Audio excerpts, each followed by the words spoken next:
तो हेलो दोस्तों, नमस्कार। स्वागत है आपका मेरे चैनल अर्पित एकेडमी में।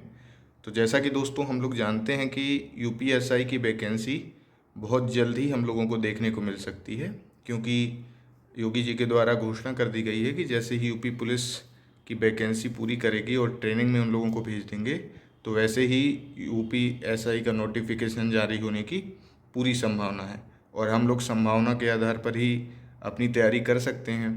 तो अभी तो फ़िलहाल दोस्तों यूपी पुलिस की मेरी रनिंग चल रही है, जिस वजह से थोड़ा अभी पढ़ने का कम समय मिल पाता है।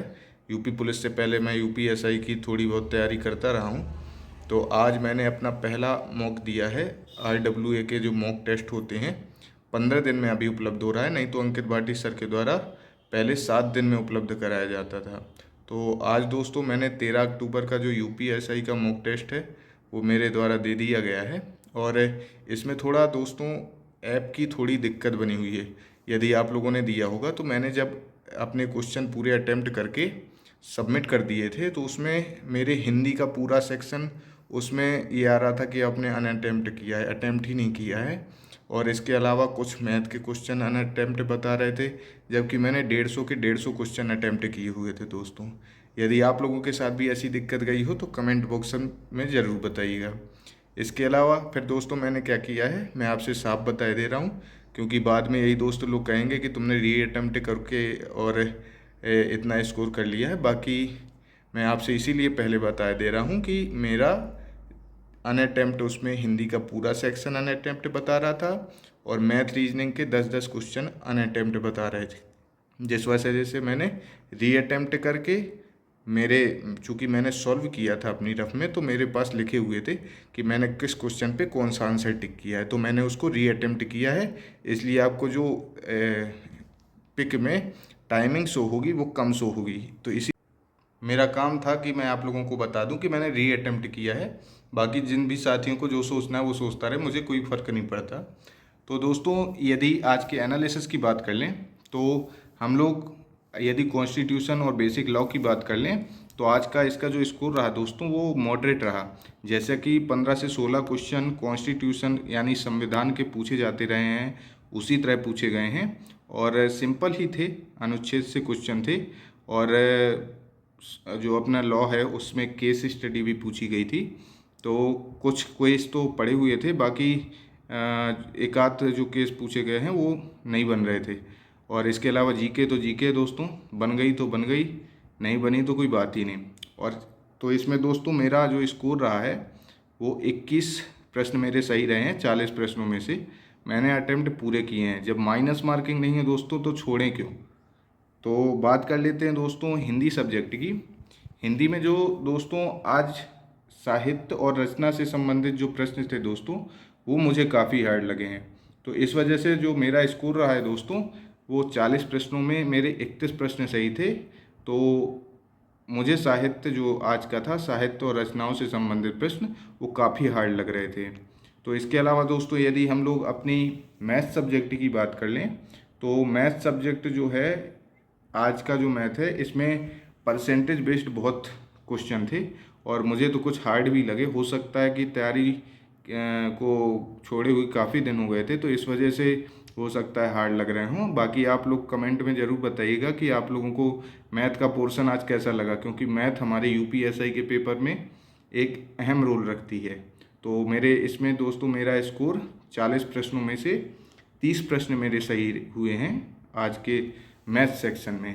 इसके अलावा दोस्तों यदि रीजनिंग की बात कर लें, रीजनिंग की तो बात ही क्या है दोस्तों, क्योंकि इसमें आज के कुछ प्रश्न तो समझ में ही नहीं आ रहे हैं। जैसे कि 32 नंबर का प्रश्न है दोस्तों, उसमें कोई चिन्ह करके था, उसको क्रम को विपरीत करना था। तो प्रश्न ही मुझे समझ में नहीं आ रहा था कि ये प्रश्न में आखिर करने को क्या कह रहा है। बाकी मुझे लग रहा है कि सभी साथियों को समझ में नहीं आया होगा, क्योंकि उसकी लैंग्वेज ही इस तरह की थी।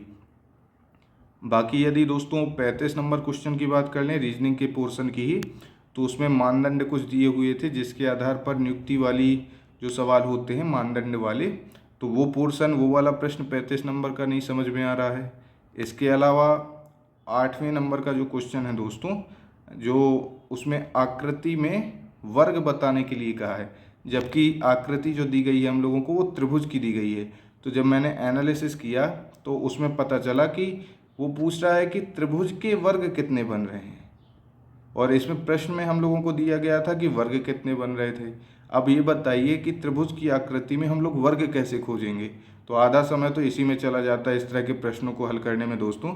बाकी यदि 9वें नंबर का प्रश्न की बात करें जिसमें मिरर इमेज यानी दर्पण प्रतिबिंब से क्वेश्चन था, तो इसमें बी या सी ऑप्शन तो मुझे अभी तक नहीं समझ में आया करने के बाद भी कि दोनों में क्या अंतर है। यदि आप लोगों को दोनों में अंतर समझ में आ रहा हो तो प्लीज़ बताएं ज़रूर, क्योंकि बी या सी ऑप्शन में मैं अभी भी क्लियर नहीं कर पा रहा हूँ कि मैं नहीं पकड़ पा रहा हूँ या मुझे समझ में नहीं आ रहा है। तो रीजनिंग में दोस्तों मेरा जो स्कोर रहा है वो 40 में से 27 प्रश्न मेरे सही रहे हैं। तो इस प्रकार दोस्तों यदि मैं टोटल स्कोर की बात कर लूँ तो मेरे 150 में से मतलब 160 क्वेश्चन में से 109 प्रश्न सही रहे हैं और 51 प्रश्न गलत रहे हैं। तो इस प्रकार मेरा जो टोटल स्कोर है दोस्तों वो 272.5 है आउट ऑफ 400 में। और रैंक जो मैंने 10 से 12 बजे चूँकि एग्ज़ाम दिया था दोस्तों, तो ये वीडियो मैं 1 बजे के आसपास बना रहा हूँ, तो मेरी रैंक 564 में से 66 रैंक कर रही है। तो ये दोस्तों था अपना यूपीएसआई का आज का एनालिसिस। बाकी आप लोग अपने स्कोर और कौन सा पोर्शन आपको ज़्यादा टफ लगा ये कमेंट बॉक्स में ज़रूर कमेंट करके बताइएगा।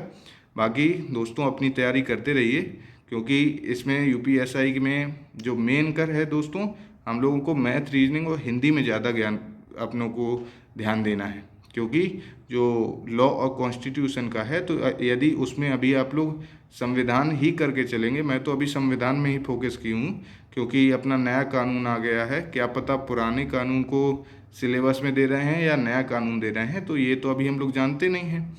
तो इसलिए हम लोगों को संविधान पे गौर करना है। बाकी मैथ, रीजनिंग और हिंदी तो पकड़ इसमें तो बनाए ही रखनी है, क्योंकि ये अहम रोल निभाएगा।